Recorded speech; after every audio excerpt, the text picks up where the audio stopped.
Hello, my name is Dr. Arthur Zacco, and I'd like to talk to you today about what to expect for your first hair transplantation. The first thing you have to ask yourself is a hair transplant right for me? And to do that, first of all, I would get acquainted with how much a hair transplant is going to cost you.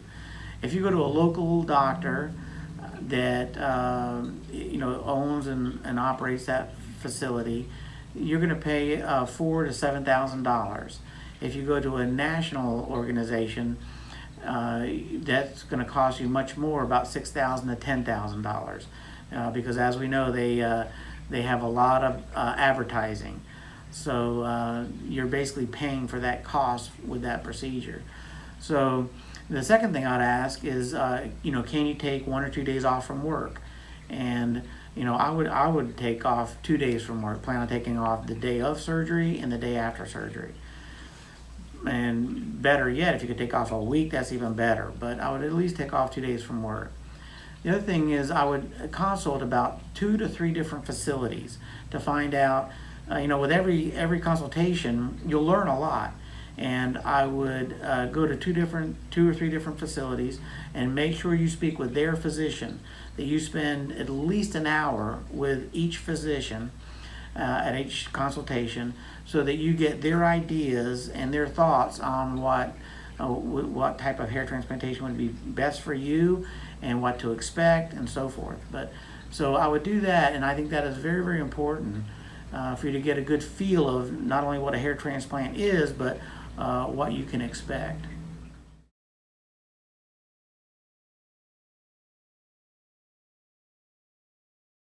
After your consultations, your next step is to choose what facility best meets your expectations. And I would find out, very importantly, is the surgeon present at least 90% of the time of the procedure? If they can honestly and straightforwardly say yes and confirm that, then I would move forward. If not, I would seriously think about finding a different facility. In an article in the International Society for Hair Restoration Surgery, ISHRS, they have a statement there, and they're very much against techs doing the surgeries. And unfortunately, there are some facilities in this country where the techs do most of the surgery. And I would make sure that this is not happening at the facility you're choosing. And you could go to International Society for Hair Restoration Surgery, ISHRS, and go to Beware of the Hair Transplant Black Market. And I would read that, very important.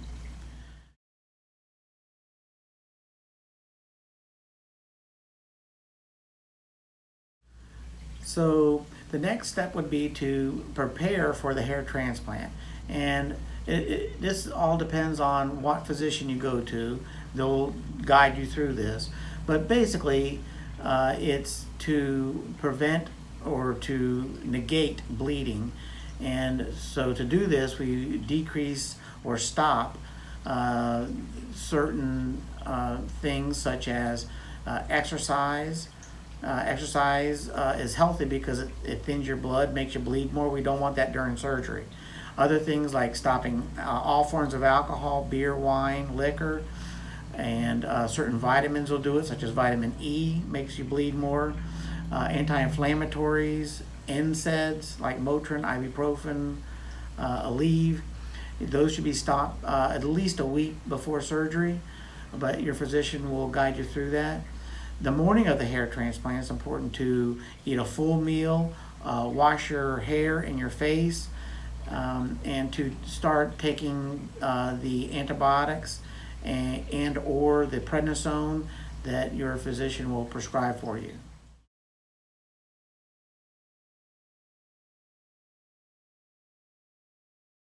So the day of the procedure, you can count on the procedure taking all day. So if someone tells you it's going to be 3-4 hours, that means you're having a very small hair transplant. But our sessions are pretty much all day, 9 a.m. to 5 p.m. And we're going to give you what's called light sedation, where you'll be awake and you'll be easily awakened but you'll feel nice and calm and sleepy. And we want you sleeping so that you're lying fairly still and so we can place grafts easily. And so, that's not general anesthesia, that's just light sedation. So the discomfort during the hair transplantation is minimal. And because we've developed a technique called virtual painless technique, where the injections are the pain during the injections are minimal, and many times the patients don't even know we're injecting them. So we do everything we can to keep you nice and comfortable. So then after the morning, we break for lunch, and we feed you a nice, hot, healthy lunch. And then somebody will have to drive you home that day because of the light sedation. If you're told that you can drive yourself home, that means you're going to have more pain during the surgery. So I don't think that's a good idea. But at any rate, we send you home with a scalp dressing to protect your grafts and your investment. So, because a lot of people, when they're sleeping, they'll accidentally and subconsciously while they're sleeping scratch their head or rub their head, and we don't want you doing that with grafts in there. So, so just plan on that being the whole day, and it's also best to take the next day off if you can, or even better yet, that week would be fantastic.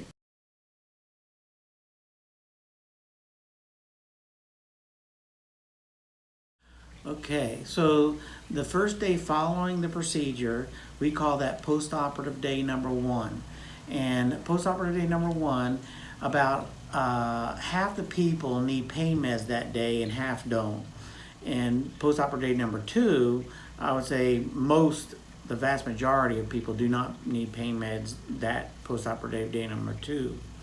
So on post-operative day number 1, you'll come back to the office, and we'll remove the dressing that we put on, and I'll meet you there personally, and I'll remove the dressing and wash your hair and make sure all the grafts are seated perfectly.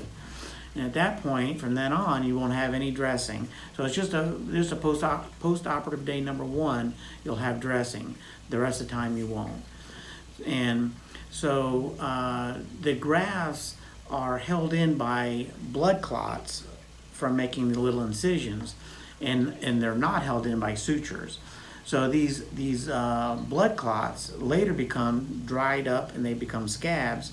If you spray these scabs with the solution we give you every 15 minutes while awake, these scabs will fall off in about 4 or 5 days. If you don't use a solution, then they'll come off in about 7 to 10 days. We see you back post-operative day number 7 to 10 to remove your sutures.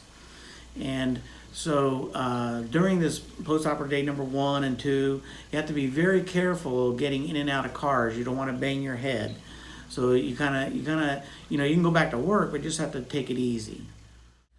The days following a hair transplantation, if you're having a strip method, you will have your sutures removed 7 to 10 days later, and the sutures are in the occipital area in the back of the head.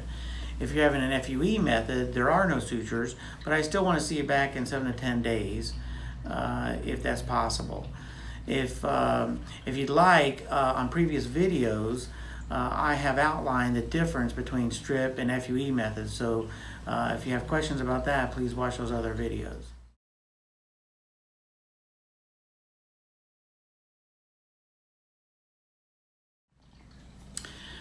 So hair growth following a hair transplantation is a slow process. And the rule of thumb I use is that you get about 50% of your hair growth, 50% of your end product after 4 to 6 months following the procedure.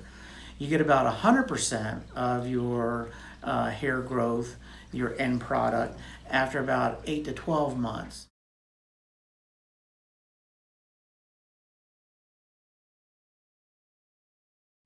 In my previous videos, I talked in depth about PRP, so please watch those. But with this video, let it suffice to say that PRP can be used with a hair transplant to maximize results.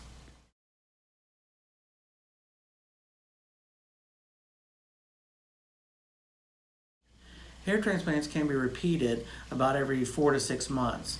So if you have a lot of hair loss, a lot of thinning, you can bet that it's going to take you 2 procedures. And if you have just a little bit of hair loss, a little bit maybe in the what we call the gutters here, or in the triangle here, in the temple triangles, you could probably get by with 1 procedure, 1 or 2. But it's misleading to say you're definitely going to only need 1 procedure, because chances are you're probably going to need, if you're like most, you're going to need 2 procedures. And the number of hair transplants required, should be put in writing prior to tell you that, in all honesty, how many hair transplants you're going to require to reach your goal. Please watch my other videos that might be of interest to you, and if it was helpful, please give us a thumbs up, and don't forget to subscribe.